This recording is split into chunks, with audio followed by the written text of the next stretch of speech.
एक तो इनको फ़ायदा होगा जो आप कह रहे हैं, फिर फौरी तौर पे जो फ़ायदा होना है, $7 बिलियन कतर में और साउथ कोरिया में इनके फ्रीज पड़े हुए हैं, जिनको अनफ्रीज करके इनको मिल जाएंगे। कुल मिला के आई थिंक 22 टोटल 20 बिलियन के भी हैं, उनको मिल जाएंगे। देखें इन हालात में इनको ये पैसा मिल जाता है, और प्रेसिडेंट ट्रम्प कहते हैं कि हर रोज़ $500 मिलियन का उनका नुकसान हो रहा है। देखिए जब आपका फ्लो वही दोबारा से चला जाएगा, आप पूरी दुनिया को तेल बेच सकेंगे, तो आपकी इकॉनमी दिनों में तब्दील हो जाएगी। बिल्कुल, ये उनको बहुत बड़ा फ़ायदा होगा, उनको फ्रोज़न एसेट जो है ना।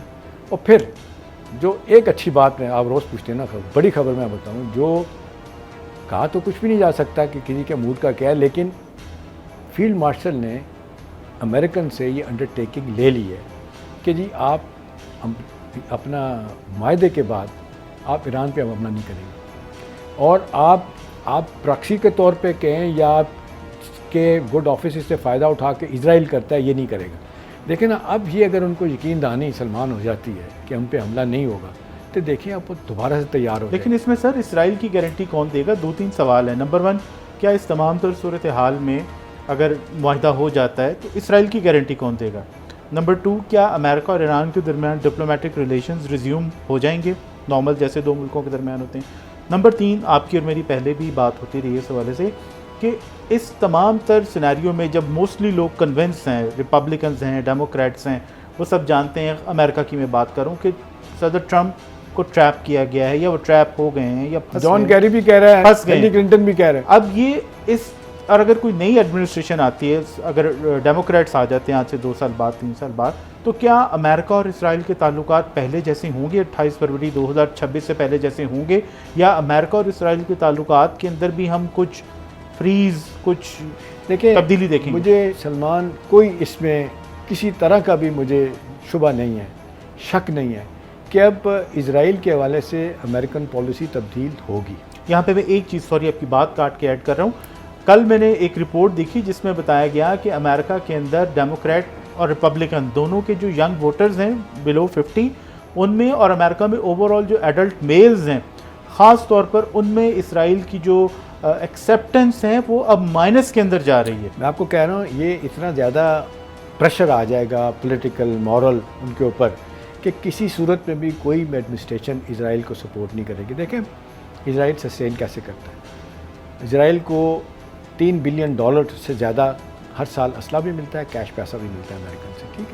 ठीक है उनके और अदारे और तरीक़ों से भी पैसे बनाते हैं, किस तरह अमरीकियों को सपोर्ट करते हैं, लेकिन ये सारा कुछ अमेरिका की मिलिट्री माइट, जो असला शायद मेरा ख्याल है एक आध ऐसा ही आइटम है जैसे B-52 बॉम्बर उन्होंने किसी को नहीं दिए तो इजराइल को नहीं दिए, वरना थी आपका F-35 हो, दूसरे तीसरे जहाज़, सारा कुछ उनको मिल रहा होता। देखिए अब अमेरिका के लिए रूड अवेकनिंग है। देखिए अब GCC ममालिक में जो कुछ हुआ है, देखिए उनको 6 मुल्क हैं, ये जब इत्तेहाद खड़ा किया गया था तो ये बुनियादी तौर पे ईरान के ख़िलाफ़ खड़ा किया गया था। इंडिविजुअली माहदे किए उन्होंने अमेरिका के साथ। जब ईरान कहते हैं ना जी कि आप इन माहदों से निकलें, बेसिस खाली करें, अमेरिका कहता है जी हमारे तो माहदे हैं उनके साथ, बायलैटरल माहदे हैं, कैसे ख़त्म कर सकते। अब ये है कि उनको एहसास हो गया कि जी अमेरिका ने हमें सिक्योरिटी अम्ब्रेला नहीं दिया, बल्कि जो देना दे सकते थे वो भी उन्होंने इजराइल को दिया। अच्छा अब वहाँ पे एक जो हमारे लिए एक मुश्किल पैदा होगी या अपॉर्चुनिटी निकल रही है ना, सिक्योरिटी पैराडाइम अब GCC मालिक का चेंज होने जा रहा है। 6 मुल्कों में क्लियर कट डिवाइड आ गई। देखें कतर, सऊदी अरब और तीसरा अल्लाह भला करे आपका कतर, सऊदी अरब, ओमान एक तरफ है, UAE, बहरीन और कुवैत ये एक तरफ हो गए। ये वो तीनों मुल्क हैं जिन्होंने रिकग्नाइज़ किया हुआ है, इनके साथ बहुत ज़्यादा ताल्लुकात। तो अब अमेरिका को एहसास हो रहा है कि भाई मिडिल ईस्ट में तो हमारा रोल ही ख़त्म हो रहा है।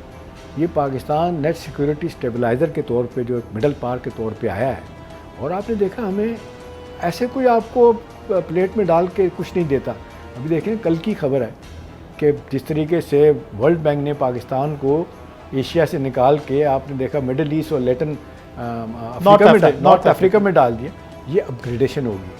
तो ये मई से मई अब आने वाला है। लेकिन आज जब आप पोजीशन ऑफ स्ट्रेंथ से बात करते हैं, क्यों बार बार वो कहते हैं general Asim is a bold general. Sir वो तो ठीक है, लेकिन इसराइल की गारंटी क्या होगी? अमेरिका हमला नहीं करेगा तो क्या इसराइल रुक जाएगा? मैं आपको बताऊं, ये आप लिख लें कि अमेरिका की मर्ज़ी के बगैर इसराइल कभी कुछ नहीं करता। आपको याद है कि जब पिछले साल ये जब जंग हुई थी और इसमें कतर पे जो हमला किया गया था, उसका इतना नेगेटिव असर हुआ था कि सऊदी अरब और सारे लोग परेशान हो गए। आपको पता है कि फिर प्रेसिडेंट ट्रम्प ने नेतन्याहू को फोर्स किया, बुला के वाशिंगटन से फ़ोन करवाया गया, वो अमीर सानी साहब को माफ़ी मांगी गई थी। उन्होंने कहा तुम तो हमारा रास्ता मिडिल ईस्ट में बंद कर रहे हो, हमारा तो मिडिल ईस्ट में रोल ही ख़त्म होने जा रहा है। तो देखें अब चीज़ें तब्दील होनी है। एक सिक्योरिटी पैराडाइम में पाकिस्तान का जहाँ रोल बनेगा वहाँ पे अभी देखें ये जो आ रहा है कि न्यू वर्ल्ड ऑर्डर जो है ये अब ट्रम्बल कर रहा है। लेकिन ना जो बनाया था 1945 में अमेरिका ने, यूनाइटेड नेशन बनाई, आपने जनाब उसके बाद WTO बनाया, IMF वर्ल्ड बैंक बनाया, जिनीवा का एक अदारा बनाया आपने, ये सारे के सारे ख़त्म हो रहे हैं। अब आप देखते हैं एक और बड़ी तब्दीली आई है, नेटो को जिस तरह छोड़ के पीछे चले गए हैं, जर्मनी, बरतानिया, फ्रांस, तीनों ने चाइना के साथ बड़े तल्लुकात अपने मजबूत कर लिए। वो जहाँ पे रशिया के ख़िलाफ़ सोच रहे हैं कि हमने क्या करना है, उनको लग रहा है कि भी हमें अपने सिक्योरिटी के सफारती और पॉलिटिकल महाज में जाना होगा और वो चाइना की तरफ देखें। सर नेटो से मुझे बात याद आई, apart from whatever is going on, कि एक मुस्लिम नेटो की बात हो रही है और अभी मैं प्रिंस सलमान का, जो कि सऊदी क्राउन प्रिंस हैं, प्राइम मिनिस्टर हैं, उनका एक मीडिया इंटरेक्शन सुन रहा था जिसमें उन्होंने कहा कि हाँ ऐसा कुछ होने जा रहा है। लेकिन और उन्होंने कुछ क्वेश्चंस भी किए गए। उनका कहना था कि ये सिक्योरिटी अरेंजमेंट जो होगा वो मौजूदा जो यमन वाला सिक्योरिटी अरेंजमेंट है, जो एक फ़ौज बनी हुई है जिसके सरबराह हमारे साबिक आर्मी चीफ हैं, उससे मुख्तलिफ होगा। तो उसके बारे में कुछ बताइएगा कि ये कैसा होगा और इसका इम्पैक्ट क्या होगा। इसका मतलब है कि जिस तरह से नेटो की अम्ब्रेला के अंदर अमेरिका था और अमेरिका नेटो कंट्रीज़ को प्रोवाइड करता था, प्रोटेक्शन प्रोवाइड करता था, कवर प्रोवाइड करता था, न्यूक्लियर कवर प्रोवाइड करता था, तो अगर ये ऑर्गेनाइजेशन बनती है तो इसका स्कोप क्या होगा और इसका इम्पैक्ट क्या होगा? देखो, इन द फर्स्ट प्लेस तो सलमान ये इस तरह नहीं बनेगा कि जिस तरह हम तवक्को कर रहे हैं। हम अफ्रेड कि हम इसको नेटो, इस्लामिक नेटो का नाम भी नहीं दे सकते या मिलता जुलता भी नहीं दे सकते। देखें, अभी जो इस्लामी दुनिया के तहफ़्फ़ुज़ात हैं, कंसर्न्स हैं, उनकी लिमिटेशंस हैं, उनकी परेशानियाँ जंग में जो पैदा हुई हैं, सब कुछ होने के बावजूद अभी एक बात होगी। हाँ, आपने देखा कि जब से हमारा इनके साथ एक माहदा हुआ है डिफेंस का, उसके बाद 8 मुल्कों ने ख्वाहिश जाहिर की, बांग्लादेश ने कि ये मेंबर बनना चाहते हैं। देखिए, ये एक पैरेलल एक अरेंजमेंट चलेगा। दूसरी तरफ मेरे ख्याल में जो बड़ी तब्दीली है ना, वो 10 मार्च को जो पहले रियाज में मीटिंग हुई थी ना फॉरेन मिनिस्टर की, जिसमें पाकिस्तान गया, टर्की गया, सऊदी अरब और इजिप्ट गए। देखिए, इजिप्ट एक अरसे से बहुत ताकतवर फ़ौज है उनकी। आपको याद है कि जब ये 67 की वार हारने के बाद 73 की वार जो जीती थी इन 3 मुल्कों ने, या कम से कम वार लेफ्ट लाइन जो कहते थे जी इनविंसिबल है, उसको तोड़ दिया था। उसकी ज़बरदस्त फ़ौज है उन्होंने। उसके बाद ही फिर आपने देखा कि मायदे हुए थे और इन्होंने तस्लीम किया था एक दूसरे को। अब ये चारों मुल्क बैठ के ना, अब ये एक स्ट्रेटजी बनाएंगे अपनी डिफेंस की। इनका डिफेंस का ग्रेटर कोऑपरेशन होने जा रहा है। इसमें मैं चाइना की भी सपोर्ट है, रशिया भी इन सो मैनी वर्ल्ड सपोर्ट है। अमरीकियों को ये लग रहा है कि जी उनकी हेजेमोनिक डिज़ाइन कह लें, उनका इन्फ्लुएंस कह लें, वो अब सबसे पहले मिडिल ईस्ट में ख़त्म होगा इस जंग के बाद। और अमेरिका के लिए जो टेस्ट केस इस वक्त है ना अपनी साख को बचाने का, कि वो अपने आप को इजराइल से कितना डिस्टेंस करता है, ठीक है ना।